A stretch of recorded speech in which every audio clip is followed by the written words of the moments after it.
मित्रों, आने वाले नए वर्ष के प्रथम महीने में यानी 2 जनवरी को पुत्र एकादश व्रत रहेगा। इस व्रत को पति और पत्नी दोनों में से कोई भी कर सकता है या फिर दोनों कर सकते हैं। और जो भी लोग इस व्रत को सच्चे भाव से शुद्ध मन से करते हैं तो भगवान विष्णु की कृपा उनके ऊपर बनती है और उनकी जो भी इच्छाएं होती हैं वो प्राप्त होती हैं। खास तौर से ये व्रत संतान की प्राप्ति के लिए किया जाता है। जिनको संतान नहीं है या जिनको पुत्र का सुख प्राप्त नहीं हो रहा है तो उनके लिए ये व्रत विशेष रूप से सबसे अच्छा व्रत माना गया है। और ये भी माना जाता है कि इस व्रत को करने से कई तपस्याओं का फल आपको प्राप्त होता है। भगवान विष्णु की कृपा आपके ऊपर बनती है। देखिए, पुरानी एक कथा होती थी कि किसी समय में भद्रवती नगर में राजा सुकेतु का राज्य होता था। उनकी पत्नी सेव्या थी और उन दोनों को भी कई समय से संतान की प्राप्ति नहीं हो रही थी। दोनों काफ़ी निराश और परेशान रहते थे। तो किसी गुरु ब्राह्मण के मार्गदर्शन से उन्हें पुत्र एकादश व्रत करने को सुझाव दिया गया और उस व्रत को उन्होंने श्रद्धा भाव से किया। व्रत के करने के बाद उनको संतान की प्राप्ति हुई। तो इसलिए इस व्रत का विशेष महत्व माना गया है और इस व्रत को करने का सही एक तरीका हम आपको बता दे रहे। देखिए, इस व्रत को करने के एक दिन पहले से ही पति या पत्नी दोनों में से कोई भी हो, कोई भी स्त्री पुरुष हो, तो एक दिन पहले से ही उसे सात्विक भोजन करना चाहिए। मांसाहारी भोजन का निषेध करें। अधिक मसालेदार, खट्टी या तीखी चीज़ें से आपको बचना चाहिए।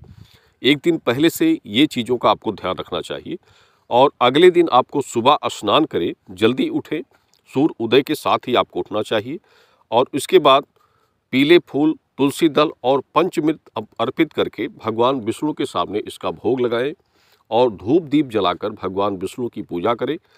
इसके बाद संतान गोपाल मंत्र की एक माला जाप करें। यानी अगर पति पत्नी एक साथ व्रत रख रहे हैं तो दोनों एक साथ बैठकर संतान गोपाल मंत्र की एक माला जाप करें। मंत्र जाप पूरा होने के बाद भगवान को पुनः धूप आरती करें और जो प्रसाद आपने भोग के रूप में भगवान को लगाया है तो उस प्रसाद का प्रथम आपको ग्रहण करना चाहिए। इसके बाद किसी दीनहीन या गुरु ब्राह्मण को भोजन करा सकते हैं, धन का दान कर सकते हैं। व्रत के करने के बाद ये दान का जो समय होता है ये सबसे उत्तम होता है और इसको करने से ही आपको व्रत का पूर्ण फल प्राप्त होता है।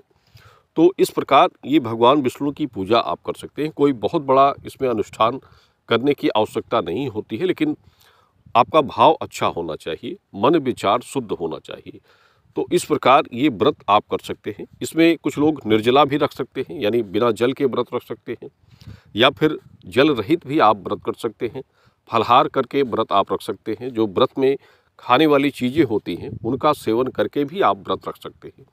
तो ये आपकी क्षमता के ऊपर होता है, क्योंकि भगवान आपकी भक्ति के भाव को देखते हैं, ना कि आपके व्रत के तरीके को देखते हैं। तो आप अपने भाव को शुद्ध रखिए, अपने विचार को शुद्ध रखिए और भगवान विष्णु की सच्चे मन से आराधना करें। शाम को भी चाहिए कि अगर स्नान कर सकते हैं तो स्नान करने के बाद आप भगवान को पुनः धूप आरती करें और व्रत की कथा का पाठ आपको करना चाहिए। तो इस प्रकार इस पुत्र एकादश व्रत को रखने से इसका पूर्ण फल आप प्राप्त करते हैं और जिस कामना से आप ये व्रत रख रहे हैं उस कामना को भी आप पूरा कर पाते हैं। तो ये व्रत के संबंध की कुछ विशेष जानकारी थी।